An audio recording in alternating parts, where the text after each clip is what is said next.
The Giants fell behind the Dodgers 5-0 early, but they came all the way back. Darin Ruf hit a game-tying 2-out, 2-strike grand slam. The Giants took the lead in the next inning, and yet they lost in heartbreaking fashion anyway.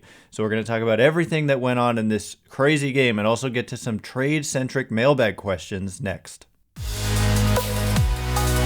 You are Locked On Giants, your daily San Francisco Giants podcast. Part of the Locked On Podcast Network, your team every day.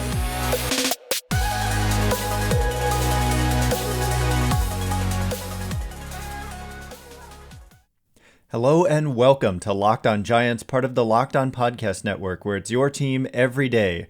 My name is Ben Kaspick, and on the show we provide daily episodes Monday through Friday, talking about the San Francisco Giants in a way that's data-driven and rational, but also simple, passionate, and accessible to all. I'm a former contributor for the baseball statistics and analysis websites Beyond the Box Score and Rotographs.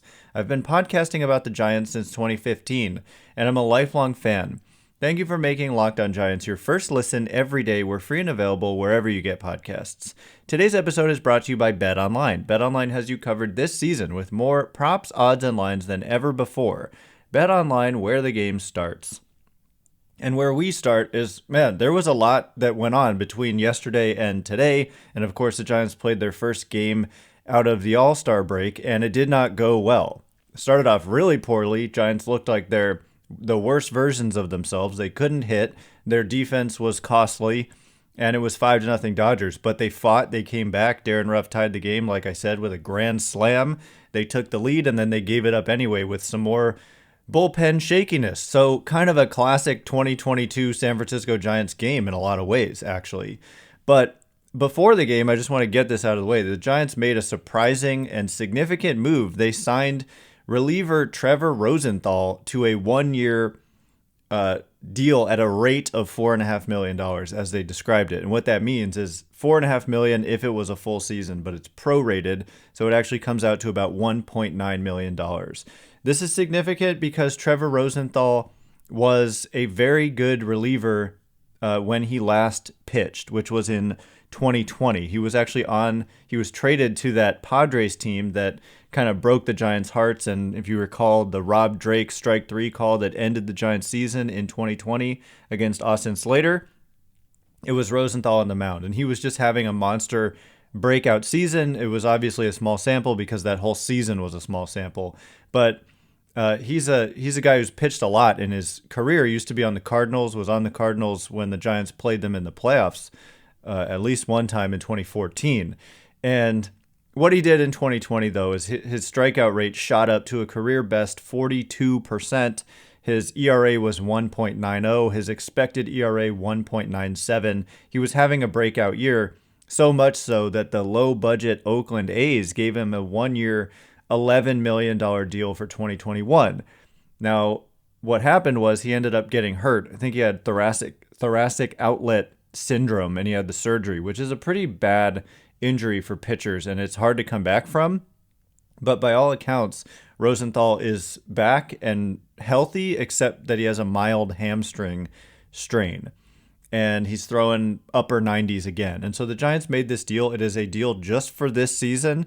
It is a deal that has incentives baked in based on appearances and games finished, which I thought was interesting, meaning they view him possibly as a guy who could end up getting some saves down the stretch. And so I like the signing. There's very little downside to this type of move.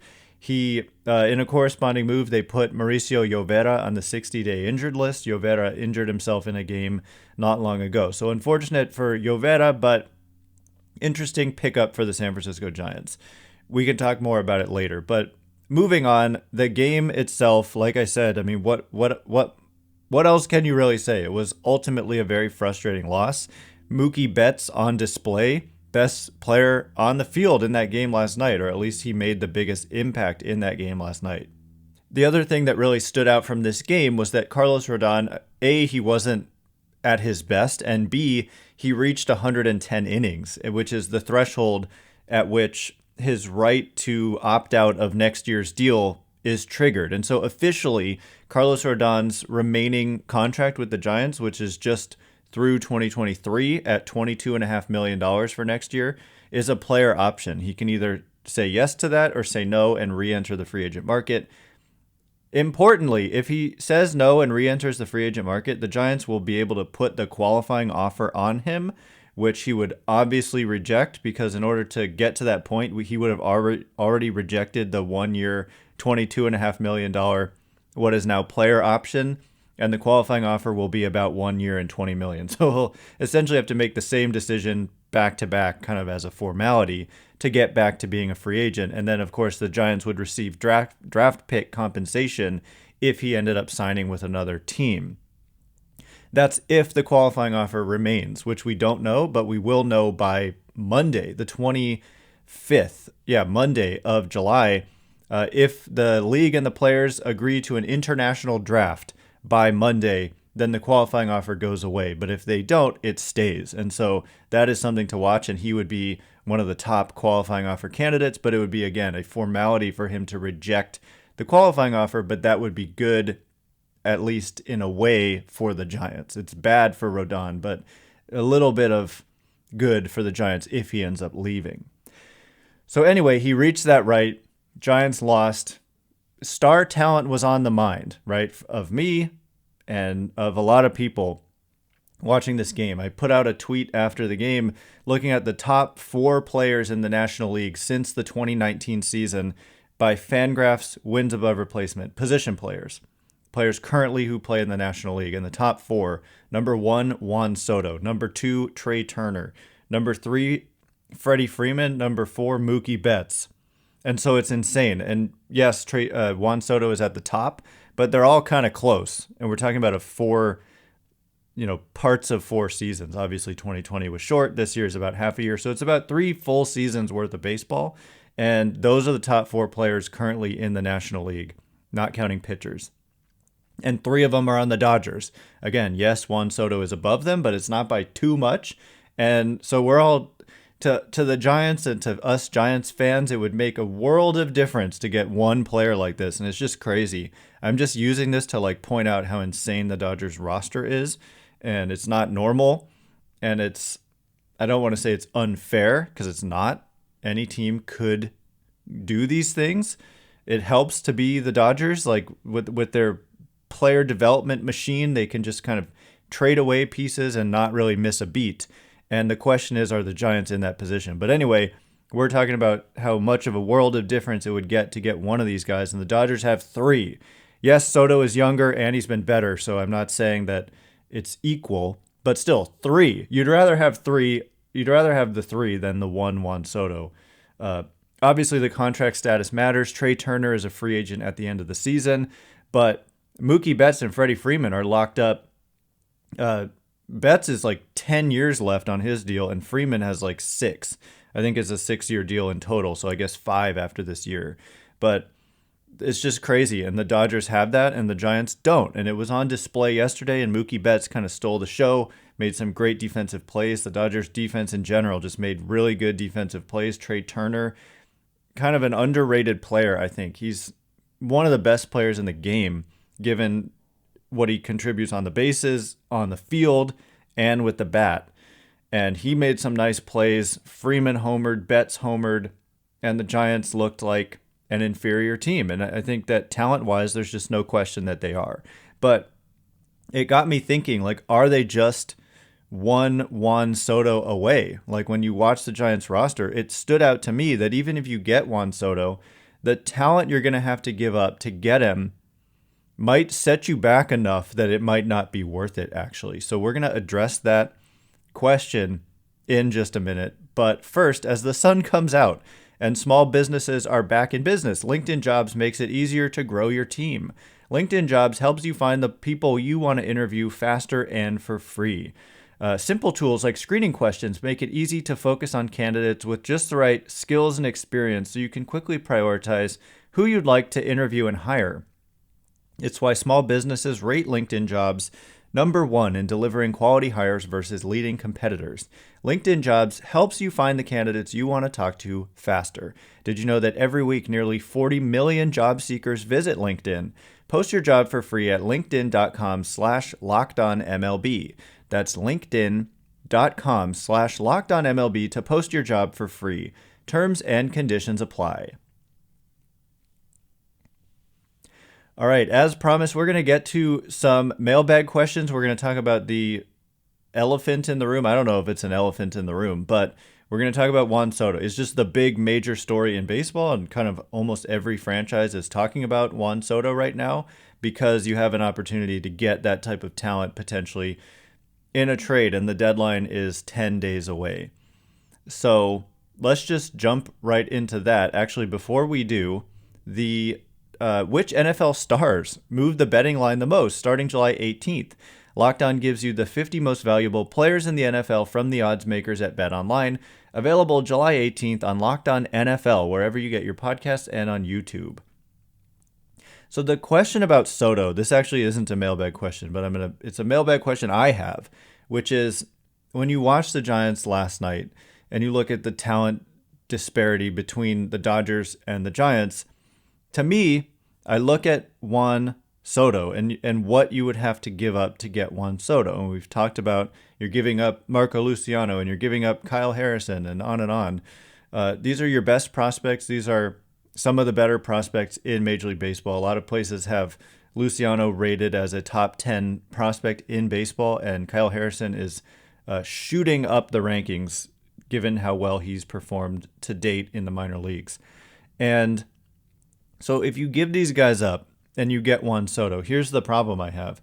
You're getting 2.5 years of Juan Soto, but then look at the Giants roster and you look at Carlos Rodón, who just triggered his right to opt out, so he could be gone. And you look at Brandon Belt is going to be a free agent. Evan Longoria has a club option, but is like 37 years old and could very easily be gone after the season. Jock Peterson, free agent. Wilmer Flores, free agent. Kurt Casale, Dom Leone. Basically, there's nobody on the Giants roster that you really see as a foundational piece outside of Logan Webb. And we talked about this yesterday, how the Nationals would probably want him in a trade. And I don't think that makes sense. But so you've got Logan Webb, and then say you've got Juan Soto. Here's the thing. Look at the Nationals. They have Juan Soto, and they are a bad team. Look at the Angels. They have Mike Trout, Shohei Otani, Anthony Rendon. I get it. Rendon is hurt. So is Trout right now. But they've had healthy Trout and Otani, and they're still a team that struggles to even reach 500. And so one star player, even two star players, this is like the ultimate counter argument to the star player. You must have star player argument. Like you must have them, but you also must have depth because those teams prove it. You can't just have a couple of stars and expect that to carry a Major League Baseball roster.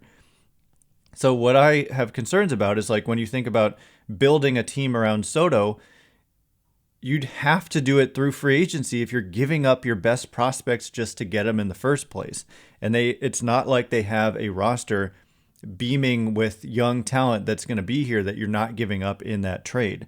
You're giving up the guys who are like the guys you would want to come up and be the pieces to build around Juan Soto. And so this kind of talked me out of it as I watched the Giants play yesterday. Like, I think that I would rather them do this just simply by spending money. Like, I think you can disagree with this. That's totally fine. But if you sign a player like Aaron Judge, yes, there's some serious risk at the back end of a deal like that. He's a Giants fan. I think you could get Aaron Judge to come play for you if you give him a solid and fair offer. And you don't have to give up anything except money. And from a fan's perspective, you should want this because the player, when you're giving up prospects, that hurts your organization down the road potentially. But like, let's say Soto's only here for 2.5 years. He's a Scott Boras client, and Scott Boras likes to have his players reach the open market and establish their value on the open market as opposed to being extended prior to free agency. And so, he turned down 15 years, $440 million. So let's say you get outbid and he just wants to go somewhere else. Maybe he just has an affinity for hot weather and he just doesn't want to play for the Giants long term. you've given up foundational future pieces potentially. I get it. It's all potential with prospects, but it could really set them back. Like they're already not in a great position from a farm system perspective. It's not like they're considered a top 5, top 3 farm system in baseball. Some places have them middle of the pack. So if you get rid of a Luciano and a Harrison, you're back to being in a below average farm system significantly, perhaps. And then if you don't keep Soto, but also then how do you build around him? And again, if you don't have great pieces around him, we've seen what that looks like on the Angels and on the Nationals. It's no guarantee that just getting Soto means you're going to be a good team. And so again, I just think that not building the team, but keeping your best prospects and signing a guy like Aaron Judge, even though there's risk, I think that risk is less than the risk of giving up these talented players. And again, you're only getting Soto for a guaranteed 2.5 years. Whereas if you sign an Aaron Judge, you're probably getting like 7 years of Aaron Judge. And so look, you can still improve your team at this deadline. I think that this season, this team is worth kind of adding some pieces to. But when we watch this Giants team, do they look like they're a team that's just that one piece away from being World Series contenders or favorites? I don't quite see them that way. I think they're a team that is solid enough that they could go on a run. We've seen them get hot at times, but they've got so many flaws, it looks like, that one player I don't think is just the difference between they're going to look like a completely different team. They're still going to look like a largely old, unathletic team. Soto has had some defensive issues himself. He's first percentile in outs above average. Generational offensive talent. I'm not trying to diminish Juan Soto's value at all. The value is so great. That's what I'm saying, that you're going to have to give up these really talented prospects and take on Patrick Corbin. Look, I'm not going to be upset if they go out and get Juan Soto, and if they feel that the equation is right, that it makes sense for the San Francisco Giants, I'll probably find a way to get there myself. But when I watched them last night, I think that you can go out and get a Wilson Contreras and a Brandon Drewery and some bullpen pieces, and you aren't going to give up your uber prospects for those players. And then in the offseason, you can try to make a signing of a star player. And also Shohei Otani is out there. And I mentioned this on Twitter this morning. I'm a little surprised his name isn't mentioned more. He should probably be available this trade deadline, and his name doesn't get talked about much. It's because the Angels are a weird team, and they don't typically give away these great players, even though they struggle to be good with them. But Otani is a free agent at the end of next year, and so his value is never going to be higher than it is right now. If you wait until the offseason, it's going to be diminished significantly. And if they don't feel like they can extend him, they really ought to be thinking about trading him right now. And not sure that they will, but he's kind of a dark horse guy to watch as a possible trade candidate. And the Angels might like to clear a bad contract, like, for example, Anthony Rendon. And the Giants don't have a long-term solution at third base. And Anthony Rendon is out for the season, but it's a big contract, and say you take on Anthony Rendon, maybe not the whole thing because it's a very big contract, and you get Shohei Otani and you give up some pieces but not your best, because that would be a major kind of what looks like an underwater contract to Rendon right now, but he's still got the potential to be very good. And I think Otani is a guy you could extend if he believed in the direction of your franchise, but don't blame him for maybe not believing in the direction of the Angels, who can't win even with him and Trout, and they had Rendon as well. So that's an interesting thought. And also Juan Soto reaches free agency in a couple years, and you could just try to break the bank on just signing him and not giving up the prospect capital it would cost you right now, which would just be enormous. So anyway, coming up next, we will get to a mailbag question, which is asking, who specifically might the Giants target at this year's deadline? So I'm going to give my thoughts about that momentarily. But first, betonline.net is the fastest and easiest way to check in on all your betting needs. Find all your favorite sports and events at the #1 online source for odds, lines, and games. Find reviews and news of every league, including Major League Baseball, NFL, NBA, NHL, combat sports, esports, and even golf. BetOnline continues to be the top resource for all your sports wagering information, from live in-game betting, scores, and podcasts. They have you covered. Head to BetOnline today or use your mobile device to learn more about the trends in action happening today. Recently, they put out odds on the Juan Soto's next team if he's traded, and we talked about this the other day. Believe it or not, the San Francisco Giants were the third most likely destination for Soto, according to BetOnline. So you can check that out and all sorts of other interesting odds and lines at BetOnline, where the game starts. All right, as promised, we're going to actually get to some real mailbag questions. I had that mailbag question for myself last time, but this one comes from Matt in Maine, who says, with the trade deadline looming, what do you think the Giants will address? Defense or bullpen seem like a reasonable way to improve the team, but is there a bat that the Giants could target that might be under the radar? There are a lot of them. And I mean, is Brandon Drewery under the radar? There was a rumor that they were interested in him. He's versatile. He moves around the diamond. Right-handed hitter, having, I don't know if I can call it a breakout year, given that he's been established for a long time and he's had some good years before, but he's having a very nice year. Wouldn't cost you an arm and a leg. And it's simply a function of he's only under club control for 2 months versus 2.5 years. And when we say 2.5 years for Soto, we mean 2 years and 2 months. And even Otani is going to cost less than Trout, given that he's under club control for a year less than Juan Soto. But like I said, I'm just going to reiterate my point. I think that this team should be added to, and Wilson Contreras is a guy that they should be in on. You're getting impact talent, but it's going to cost less, much less than Soto, because A, he's not quite on that level talent-wise, and by quite, I mean, look, the gap is not as big when you're talking about 2 months. When we're just talking about impact for the rest of 2022, you could be the best player in the game versus like a mid-tier player. The gap is narrower between them when you're talking about a shorter amount of time, right? If you give them a week, the worst player very well might perform better than the better player. So the longer the duration, you're going to have more time for that talent gap to play out. But in a short term, you know, Wilson Contreras is a good player. Juan Soto is a great player.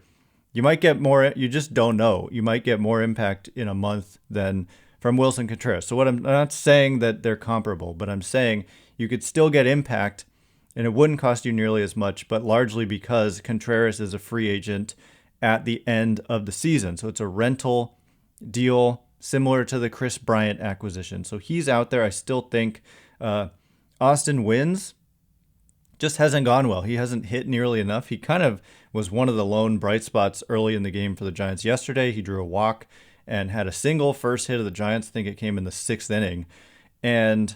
But overall, he just hasn't really performed up to par. Joey Bart continues to have his issues with strikeouts, struck out with the bases loaded in a big spot last night. So I still think Wilson Contreras is a possible target for the Giants. It's definitely a target for them to upgrade in the bullpen. This is an area where you can usually find solid players, and it's not going to cost you. And when I say cost, I mean prospect cost. I'm not talking about money at all. I don't think the Giants are afraid to spend some money to upgrade this team. They just showed that with their $2 million they're giving to a risky player in Trevor Rosenthal. It's not about cash. When I say cost, you're not going to have to give up Luciano, Harrison, Matos, any of your best guys for like a bullpen rental piece, or even Wilson Contreras, or Brandon Drewery, certainly. So there are a lot of ways that this team can upgrade. Ian Happ is a guy who has an extra year of club control. I mean, you talk about an under-the-radar guy. I think Shohei Otani doesn't get talked about enough. And Farhan Zaidi has repeatedly talked about their ability to take on payroll during the season, and that they're in that flexible position where they can add money if it is in their best interest. And it could be like in a Soto deal, if you're taking on part or all of Patrick Corbin and possibly some of Steven Strasburg. And in Otani conversations, you can express a willingness to take on some of Anthony Rendon's contract. And that's a big deal to some of these teams. The Angels have done this before. They gave the Giants Will Wilson because the Giants were willing to take on Zach Cozart's contract. And so there's some attractiveness from that perspective to the Angels. You can kind of get a fresh slate, maybe get some prospects also. Who knows? But I think at the very least, like someone like a Drewery, someone like some bullpen pieces, and then be in the mix for the top of the line talent and see if you can't make a deal there. So anyway, that is all the time we have for today. Thanks again for making Locked On Giants your first listen every day. Now make your second listen Locked On MLB Prospects. Host Lindsey Crosby is a prospect encyclopedia, and he's going deep on the MLB stars of tomorrow. It's free and available wherever you get podcasts. Once again, my name is Ben Kaspick. Check me out on Twitter at Ben Kaspick, Kaspick. If you like this show, please consider rating it or leaving a review. It helps me out a lot. So thank you in advance, and thank you to everyone who's done so already. I can't wait to be with you again on Monday. Giants, 3 more games in LA. Hopefully you can at least split. If you're not going to split, just don't get swept. You can't get swept. They showed some fight last night, and that was good to see. So try to split this series at the very least, and we'll be back on Monday to talk about it, and we'll be just over a week away from the trade deadline. So a lot of trade talk coming up next week. So have a great weekend. Can't wait to be with you again on Monday. Thanks again for listening. Stay locked on Giants.